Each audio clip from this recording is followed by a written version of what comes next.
नमस्कार, महाराष्ट्र योजना कॉर्नरमध्ये आपल्या सर्वांचे स्वागत आहे। आजच्या व्हिडिओच्या माध्यमातून आपण बघणार आहोत की क्रांतिज्योती सावित्रीबाई फुले बाल संगोपन योजनेअंतर्गत पात्र बालकांना व मुलांना आता 2250 रुपये मिळणार आहेत। आता ही जी योजना आहे, योजना कशा पद्धतीने चालते, योजनेचा तुम्हाला लाभ काय घ्यायचा आहे, तुमच्याकडे कागदपत्र कोणती पाहिजे, त्याचबरोबर या योजनेचा लाभ घेण्यासाठी नेमकी नियम अटी कोणत्या असतात, त्याचबरोबर बाल संगोपन योजनेचा लाभ घेण्यासाठी अर्ज कोठे कोठे केला पाहिजे, नेमकी प्रोसेस काय आहे, कशा पद्धतीने योजना रन केली जाते, याविषयी A to Z माहिती आपल्या व्हिडिओच्या माध्यमातून पूर्णपणे माहिती दिलेली आहे। तुम्ही जर माझ्या चॅनलवरती नवीन असाल तर माझ्या चॅनलला लाईक, सबस्क्राइब आणि शेअर करायला विसरू नका, जेणेकरून तुम्हाला असेच नवीन व्हिडिओ माझ्या चॅनलच्या माध्यमातून मिळत राहतील। क्रांतिज्योती सावित्रीबाई फुले बाल संगोपन योजना म्हणजे नेमकी काय आहे, तुम्हाला माहीत असणं खूप गरजेचं आहे। बाल संगोपन योजनेचा असा अर्थ आहे की ज्या मुलांचं संगोपन झालं पाहिजे, म्हणजे अशी कोणती मुलं आहे की त्यांचं या योजनेमध्ये समावेश केला पाहिजे जातो। या योजनेला एकल पालक योजना असंही म्हटलं जातं। पालक म्हणजे काय, तर ज्या मुलांचं आई किंवा वडील वारलेले आहेत, ती मुलं किंवा ज्या मुलांचं वडील वारलेले आहेत, आई आहे किंवा ज्या मुलांची आई आहे, वडील वारलेले आहेत, ज्या मुलांना पालक हा कैदी तुरुंगात आहेत, अशी मुलं, ज्या मुलांच्या पालकांच्या कॅन्सर किंवा HIC सारखा आजार असेल तर अशी मुलं असतात, त्यांना मुलांना योजनेमध्ये समावेश करून घेतलेला म्हणजेच काय, तर बाल संगोपन योजना अंतर्गत फक्त त्यांच्या मागे पुढे फक्त एकच पालक असेल, म्हणजेच किंवा असेल वडील असेल किंवा आई असेल, असे वडील दोन्ही नसतील तर अशा मुलांना हे पैसे तुम्हाला दर महिन्याला मिळणार आहे। त्यामुळे ही योजना अतिशय महत्त्वाची आहे।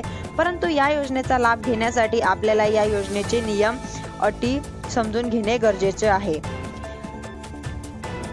या ठिकाणी समजून घेऊया। यामध्ये सर्वात महत्त्वाचा नियम अशी अट आहे म्हणजे एकल पालक म्हणजे ज्या मुलांच्या आई किंवा वडील वारले आहेत, अशा एकल पालक असलेल्या मुलांना किंवा कॅन्सर HIC बाधित दुर्धर आजार असलेल्या पालकांच्या मुलांना किंवा तुरुंगात कैद्यांच्या मुलांना योजनेचा लाभ हा मिळतो। कोणालाही या योजनेचा लाभ मिळत नाही। त्याचबरोबर अशा पालकांच्या कोणत्याही 2 अपत्यांच्या वयांच्या 18 वर्ष पूर्ण होईपर्यंत प्रत्येक महिन्याला प्रत्येकी 2250 रुपये मिळत। यामुळे दोन्ही अपत्यांचे स्वतंत्र फॉर्म भरणं खूप गरजेचे आहे, म्हणजेच की कारण तुमचा 18 वर्ष पूर्ण होण्या अगोदर तुम्हाला या योजनेचा लाभ हा मिळणार आहे।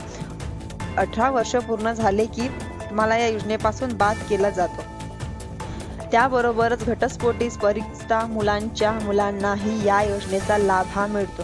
फक्त घटस्फोटित महिलांना घटस्फोट झाल्याचे कागदपत्र अर्ज करावा, यानंतर महिला पतीपासून विभक्त राहत असल्याचा पुरावा सुद्धा या ठिकाणी देणं बंधनकारक असणार आहे। अशा पद्धतीने नियमाच्या अधीन राहून तुम्हाला या योजनेचा लाभ हा मिळणार आहे, अन्यथा लाभ मिळणार नाही। तर अशा पद्धतीने समजून घ्या नियम व किंवा अटी। जर तुम्ही माहीत असतील तर नक्की तुमच्या किंवा तुमच्या आजूबाजूच्या नातेवाईकांमध्ये जी मुलं असतात त्यांच्या योजनेचा जी लाभ घेऊ शकतात।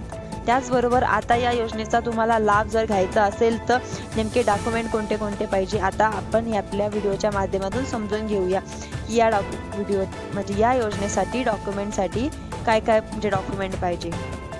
विहित नमुन्याचा अर्ज जो तुम्हाला पंचायत समितीमध्ये मिळणार आहे, त्याचबरोबर पालकांचे किंवा बालकांचे आधार कार्ड झेरॉक्स असणं खूप गरजेचे आहे। मुलांचे शाळेचे बोनाफाईड सर्टिफिकेट असणे गरजेचे आहे। तहसीलदाराचे त्यांचा उत्पन्नाचा दाखला असणं गरजेचे आहे। पालकांचे मृत्यू झाल्यात मृत्यूचा दाखला, पालकचे रहिवासी दाखला, ग्रामपंचायत किंवा शहरी नगरपालिका यांचा किंवा तहसीलदारांचा रहिवासी दाखला सुद्धा चालतो। मुलांचे पासबुकचे झेरॉक्स असणं खूप गरजेचे आहे।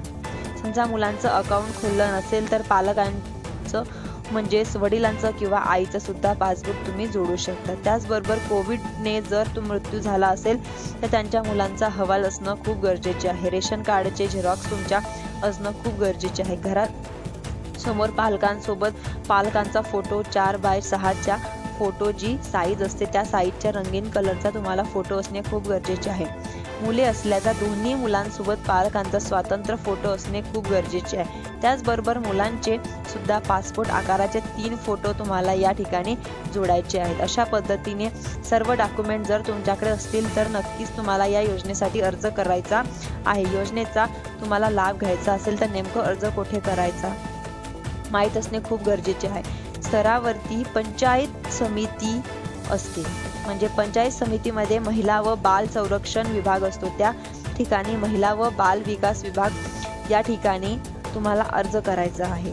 ठिकाणी जो महिला व बाल विकास विभागाचा जो अधिकारी असतो, अधिकाऱ्याला तुम्हाला हे सर्व डॉक्युमेंट्स घेऊन जायची आहे, दाखवायची आहे। डॉक्युमेंट्स चेक करणार आहेत की पुढे जिल्हा लेवलला हे डॉक्युमेंट पुढे फॉरवर्ड करायचे आहे की जो फॉर्म हा फॉर्म मुद्दाम डिस्क्रिप्शन बॉक्समध्ये PDF देत नाही, कारण प्रत्येक तालुक्याला स्तरावरती प्रत्येक जिल्ह्यांमध्ये फॉर्मचे फॉर्मॅट वेळेचे कदाचित PDF मी टाकली आहे, अर्ज घेऊ शकता। अशाच नवीन व्हिडिओसाठी व माहितीसाठी माझ्या चॅनलला लाईक, सबस्क्राईब आणि शेअर करायला विसरू नका।